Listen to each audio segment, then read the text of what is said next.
दोस्तों, हम लोगों ने वैदिक साहित्य में वेद को देखा। ठीक है, वेद में हम लोगों ने ऋग्वेद, यजुर्वेद, सामवेद और अथर्ववेद को देखा। अब जो अगला भाग होगा उसका, वो होगा ब्राह्मण। क्या होगा? ब्राह्मण। अच्छा, मैंने आपको ये बताया था कि वेद, ब्राह्मण, आरण्यक और उपनिषद को मैं आपको समझा चुका हूं। तो ब्राह्मण का क्या काम था? ब्राह्मण क्या था कि जो वेद की जो क्लिष्ट भाषा है, जो संस्कृत भाषा है, उसको सरल भाषा कर जनमानस तक वेद की बातों को पहुंचाना। ये किसका काम था? ब्राह्मण का काम था। यही ना? अब ये देखिए, और एक चीज और है कि अब आप ब्राह्मण, आरण्यक और उपनिषद, इन तीन चीजों से अब आप जो भी स्थितियां आपको समझ में आएंगी, जो भी आपको जानकारी मिलेगी, इनमें जो ब्राह्मण होंगे, अब यहां पर आपको हर वेद का अलग अलग ब्राह्मण मिलेगा। ठीक है, हर वेद का अलग अलग ब्राह्मण मिलेगा।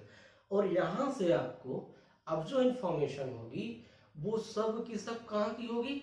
उत्तर वैदिक काल की। याद रखेंगे। एक चीज और है, अब यही आप ब्राह्मण, आरण्यक से आप वैदिक काल को इतने अच्छे से समझेंगे, और अगर आप थोड़ा सा भी आप यहाँ पर इनके पॉइंट को पकड़ेंगे तो आप वैदिक सभ्यता को बहुत अच्छी तरह से समझ जाएंगे। और जब आपका यहाँ से प्लेटफॉर्म सही हो जाएगा, तब आप यही चीज मेन से बहुत अच्छी तरह से लिख पाएंगे। तो यहाँ पर आपको बिल्डअप करना है और चीजों को लिंक करना है, वही चीज मैं आपको बता रहा हूं। ठीक है, तो देखिए ब्राह्मण को। अच्छा, ब्राह्मण, आप जानते हैं कि जो जो ब्राह्मण था, उस ब्राह्मण का क्या काम था?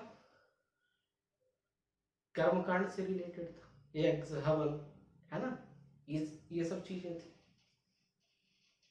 अब यहीं पर जो ब्राह्मण का जो मुख्य विषय था, जो ब्राह्मण का जो मुख्य विषय था, वो क्या था? धार्मिक धार्मिक कार्यों को करवाना। जो ब्राह्मण का मुख्य विषय था वो क्या था? धार्मिक कार्यों को करवाना। लेकिन ऐसा बिल्कुल भी नहीं था कि वो सिर्फ धार्मिक कार्यों को करवाता था। उसके साथ जैसे सामाजिक और राजनीतिक विषयों पर भी, सामाजिक और राजनीतिक विषयों पर भी चर्चा बताई गई। ठीक है, तो हाँ, ये बात सही है कि मूलतः जो ब्राह्मण का काम था वो कैसा था? धार्मिक कर्मकांड का था। ठीक है, अब यहां पर आपको सभी वेदों के अलग अलग ब्राह्मण मिलेंगे। आपको सभी वेदों के अलग अलग ब्राह्मण मिलेंगे, और उन ब्राह्मणों पर जो बातें लिखी हुई हैं वो बातें कहां की होगी? उत्तर वैदिक काल की होगी। और यहीं से आपको ये पता चलने लगेगा कि उत्तर वैदिक काल का जो सोशल लाइफ थी, जो वहाँ की पॉलिटिकल लाइफ थी, जो वहाँ की इकोनॉमी थी, वो सब अब ऋग्वैदिक काल से कैसे अलग हो रही है। यहीं आपको दो दो चीजों में डिफरेंस समझ में आएगा। जो ऋग्वैदिक काल है और उत्तर वैदिक काल में जो दो डिवीजन किए गए थे और दोनों का टाइम पीरियड अलग अलग था, वो ऐसा क्यों किया गया था, और उत्तर वैदिक काल में ऋग्वैदिक काल से क्या अंतर था, दोनों में क्या डिफरेंस थे, ये चीज आपको यहीं से समझने को मिल जाएगी। और अगर इस चीज को आप समझ गए, इन ब्राह्मणों को समझ गए, तो आपको मेंस में रिटर्न में बहुत आपको कम मेहनत करनी पड़ेगी। ठीक है, इन चीजों को आपको समझना है। तो देखिए ब्राह्मण को, देखिए ब्राह्मण का अर्थ क्या हुआ? ब्राह्मण का अर्थ है, यानी ब्रह्मा का अर्थ क्या है? यज्ञ। ठीक है, ब्रह्मा का अर्थ क्या है? यज्ञ। ठीक है, तो यानी ये बोला जाता है कि वेदों की कर्म कांड परक व्याख्या, वेदों की कर्म कांड परक व्याख्या करने वाला कौन कहलाया? ब्राह्मण कहलाया। ठीक है, तो देखेंगे वेदों की कर्म कांड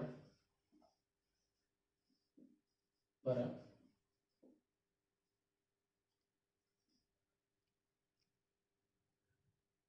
व्याख्या करने वाला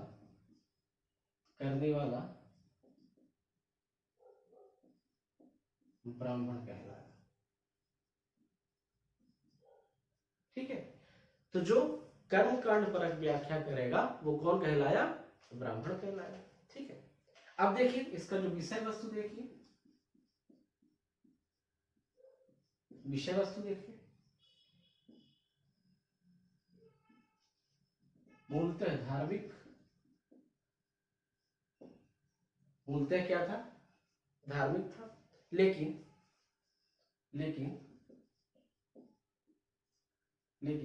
सामाजिक एवं राजनीतिक विषयों पर चर्चा की गई। ठीक है, ये चीज ये इंपॉर्टेंट है आपके लिए। ठीक है, तो यहां पर मूलतः धार्मिक तो है, कर्मकांड तो है यहां पर, लेकिन यहां पर और विषयों पर भी चर्चा की गई है, जैसे राजनीतिक और सामाजिक विषयों पर। ठीक है, अब कुल 14 प्रकार के ब्राह्मण बताए गए। कितने प्रकार के? 14 प्रकार के ब्राह्मण बताए गए। ठीक है, अब इनमें हम देखते हैं कि जो अलग अलग वेदों में कौन कौन से ब्राह्मण है, अलग अलग वेदों में कौन कौन से ब्राह्मण है, जो बहुत इंपॉर्टेंट है और एग्जामों में पूछा जाता है। ठीक है, तो देखिए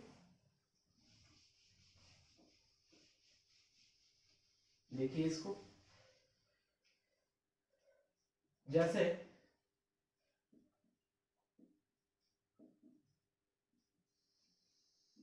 जब हम ऋग्वेद में ब्राह्मणों की बात करते हैं, जब हम ऋग्वेद में ब्राह्मणों की बात करते हैं, तो ऋग्वेद में 2 टाइप के ब्राह्मण मिलते हैं। है ना, ऋग्वेद में 2 टाइप के ब्राह्मण मिलेंगे। देखिए, पहला ब्राह्मण होगा, पहला होगा एतरेय, पहला ब्राह्मण एतरेय, और दूसरा होगा कौशिकी। ध्यान रखेंगे, ये बहुत इंपॉर्टेंट है, ये आपसे प्री में भी पूछे जाते हैं और मेंस में तो ये डायरेक्ट 3 मार्कर में पूछा जाता है, और अगर 6 में पूछा जाएगा तो सीधे वैदिक साहित्य पूछ लिया जाएगा। ठीक है, तो याद रखेंगे कि ऋग्वेद में 2 ब्राह्मण हुए, पहला हुआ इतरे और दूसरा हुआ कौशिकी। ठीक है, अब देखिए जो एतरे ब्राह्मण था, जो एतरे ब्राह्मण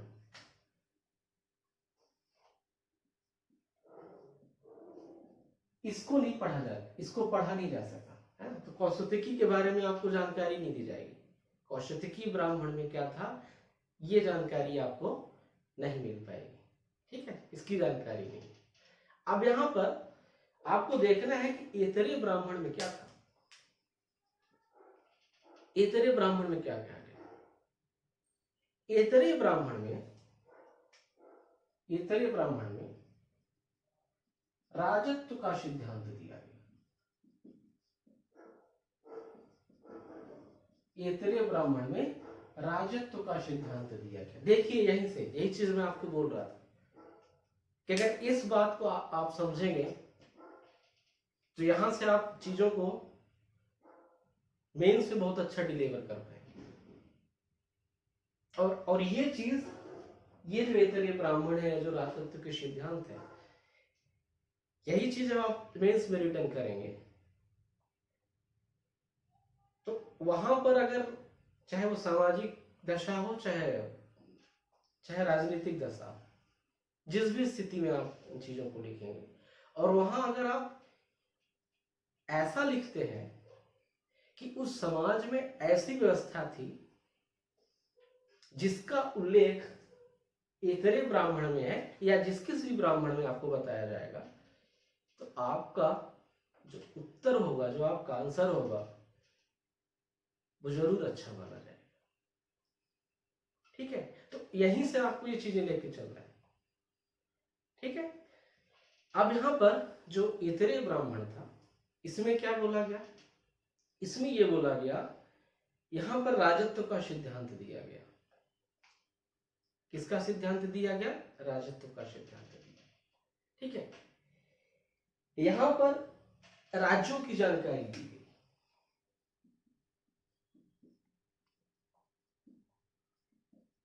यहां पर राज्यों की जानकारी दी गई। ठीक है, यहां पर यह बोला गया कि पृथ्वी समुद्र से घिरी हुई है। पृथ्वी समुद्र से घिरी हुई है। ठीक है, यहीं पर स्त्री को दुखों का कारण बताया गया।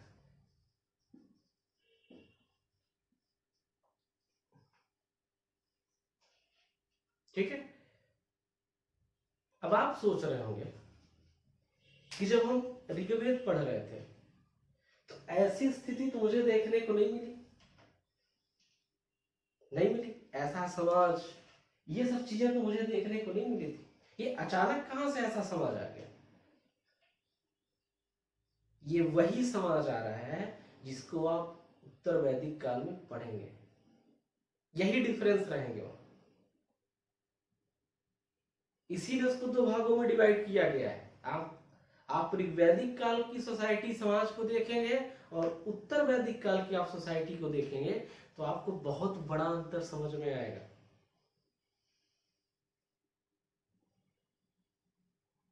आ रही बात समझ में? इसका मतलब ये हुआ कि जैसे यहां पर बोला गया कि राजत्व का सिद्धांत आ गया, राज्यों की व्याख्या की गई, मतलब वहां पर लोगों के बीच में जमीन को लेकर लड़ाइयां होती थी। वहां व्यक्ति अपने आप को राजा समझने लगता था। ये बोलता था कि राजत्व मतलब ये है कि जो राजा है वो ऊपर वाले का दूत है। ठीक है, ये सब बातें आने लगी थी। स्त्रियों को क्या बोला जाता है? स्त्रियों को क्या बोला जाता था? कि दुखों का कारण है। ठीक है, ये सब बातें क्यों बोला जाता था ये अभी बताया जा सकता है, लेकिन इसको अपन डिस्कस करेंगे जब इनकी सोशल लाइफ पढ़ेंगे। ठीक है, और जब अपन सोशल लाइफ पढ़ेंगे तो आपको यही सब चीजें वहां पर लिखनी पड़ेगी कि इतरेय ब्राह्मण के द्वारा, इतरेय ब्राह्मण के साक्ष्य के द्वारा उत्तर वैदिक काल का समाज इस तरह से था। ठीक है, देखिए इस समाज में परिवर्तन, जो सोसाइटी में आपको चेंजेस दिख रहे हैं, आपको ह्यूमन लाइफ किस तरह से चेंज हो रहा है। ठीक है, अब यहीं पर अगले वेद की बात करते हैं जो होगा यजुर्वेद। ठीक है, याद रखेंगे भाई कि कौन सा ब्राह्मण किस वेद का है, ये जरूर पूछा जाता है। ठीक है, चलिए देखिए यजुर्वेद को।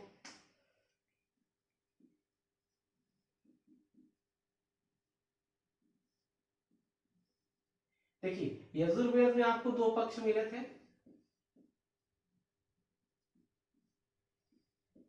मिले थे कि नहीं मिले थे भाई? मिले थे।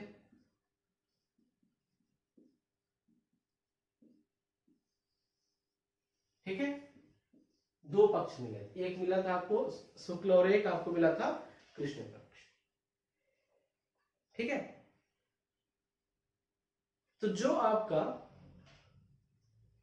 शुक्ल पक्ष का होगा ब्राह्मण, उसका नाम होगा शतपथ। वेरी इंपॉर्टेंट है, ध्यान रखेंगे। जो आपका शुक्ल पक्ष का ब्राह्मण होगा वो होगा आपका शतपथ, और जो आपका कृष्ण पक्ष का होगा उसका नाम होगा तैत्तरीय। क्या नाम होगा? तैत्तरीय।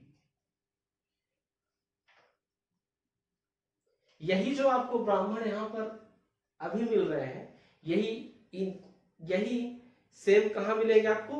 आरण्यक में मिलेंगे, है ना। तैत्तरीय आरण्यक, ऐत्रेय आरण्यक, इनका नामकरण ऐसे ही चलेगा। जब आप आरण्यक पढ़ेंगे तो ये भी आपको मिलेंगे। ठीक है, इस चीज को आपको याद रखना है। अब यहां पर जो शतपथ ब्राह्मण थे, जो शतपथ ब्राह्मण थे, इसमें भी कुछ जानकारी मिली होगी। एक्चुअली जो शतपथ ब्राह्मण था ये ब्राह्मण ग्रंथों में सबसे प्राचीन था। जो शतपथ ब्राह्मण था, ध्यान रखेंगे, पूछा जा सकता है ब्राह्मण ग्रंथों में सबसे प्राचीन।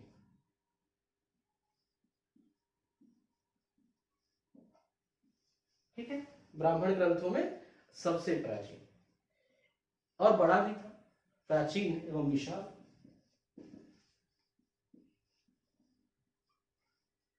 आगे बात सुनिए। अब इसका जो विषय था, इसका जो विषय क्या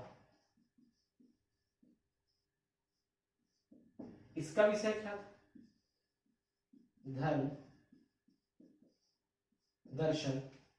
इसका विषय क्या था? धर्म, दर्शन। ठीक है, और यहां पर इसी शतपथ ब्राह्मण से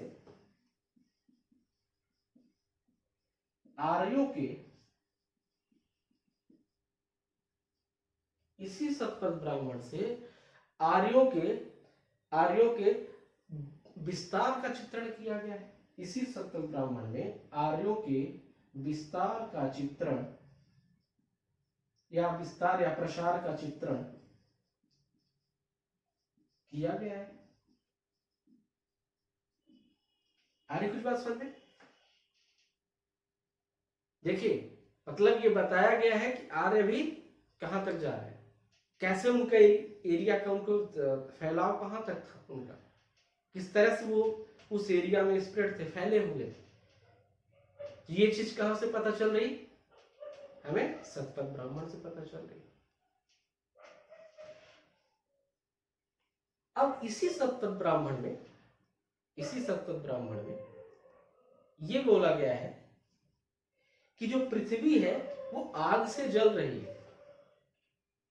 इसी शतपथ ब्राह्मण में ये बोला गया है कि पृथ्वी आग से चल रही है, और गंडक नदी, या इसको बोला जाता है सदनीरा, है ना, सदनीरा नदी बोला जाता है, तो गंडक भी बोला जाता है। मतलब उस नदी के पास जाकर वो बुझेंगे। तो इस तरह से अब इन चीजों का क्या मतलब है, ये अब आप आगे जब इनकी स्थितियां पढ़ेंगे, आर्थिक, सामाजिक, ना राजनीतिक, तो वहां पर ये चीजें आपको अच्छे से क्लियर होंगी। ठीक है, यहीं पर इसी शतपथ ब्राह्मण में ये बोला गया कि जो राजा है वो जनता का भक्षक है, यानी विषमात्य बोला गया राजा को। क्या बोला गया राजा को? विषमात्य बोला गया। ध्यान रखेंगे, यहां पर राजा को विषमत बोला गया, यानी भक्षक, जनता का हित नहीं चाहता। आरी बात समझ में? यहां पर राजा को क्या बोला गया?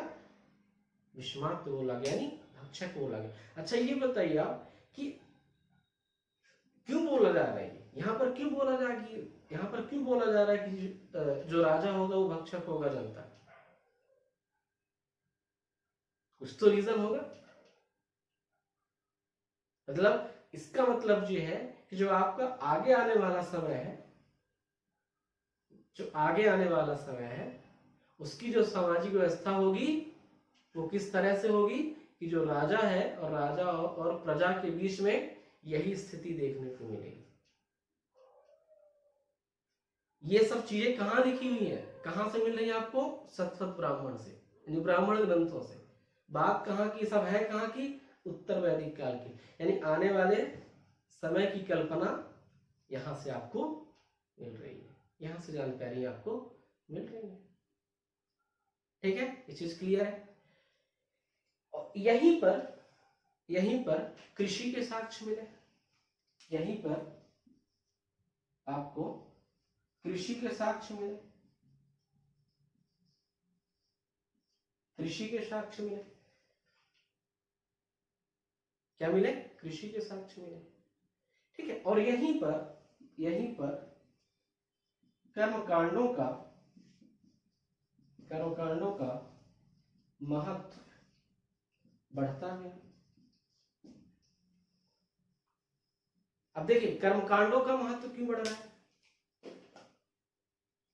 इसका रीजन क्या हुआ होगा कि कर्मकांडों का महत्व बढ़ रहा है? इसका मतलब ये हुआ होगा कि यहाँ का जो अब जो समाज होगा वो डोमिनेंट होगा, कोई ना कोई अब इस पर राज्य करने के लिए सोचेगा। और आप जानते हैं कि अगर कर्म कांड बढ़ रहे हैं, इसका मतलब है कि जो ब्राह्मण होगा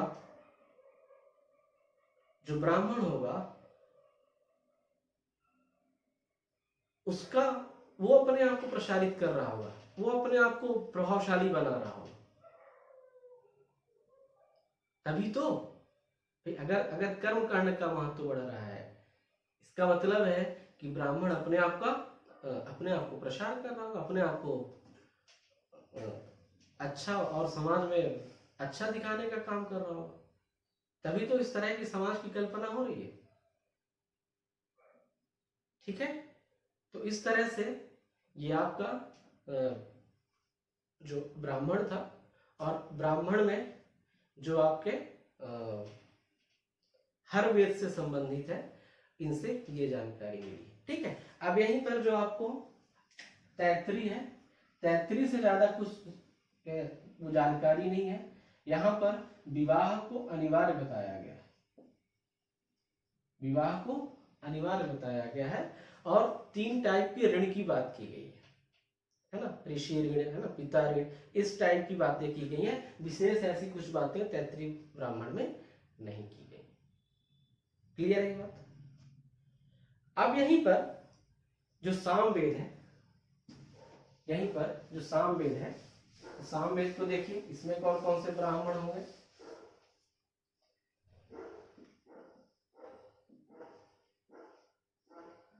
सामवेद में जो ब्राह्मण होंगे उनको देखिए,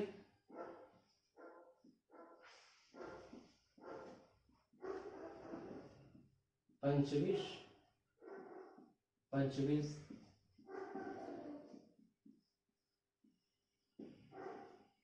षड्विश, ठीक है, और जैमिनी। और कौन है? जैमिनी, ये ब्राह्मण होंगे। कौन कौन? पंचविंश, खड्विश और जैमिनी। ये कहाँ के होंगे? ये सामवेद के। अब इनमें जो उल्लेख हुआ है वो इतना इंपॉर्टेंट नहीं है, इसलिए इनको नहीं बताया जा रहा, आपको सिर्फ नाम याद रखने। ठीक है, ये कई बार पूछा गया है एग्जामों में, ये ध्यान रखेंगे। ठीक है, चलिए अब इसके बाद जो अथर्ववेद है,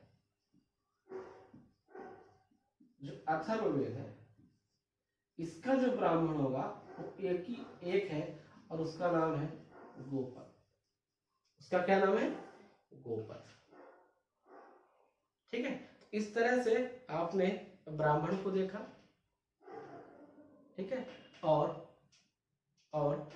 हर वेद में कौन कौन से ब्राह्मण थे और जो इम्पोर्टेंट थे उन ब्राह्मणों में क्या क्या बातें कही गई हैं, उन बातों को आपके सामने आपको बताया गया। ठीक है, अब जो अगला होगा वो होगा आपका आरण्यक।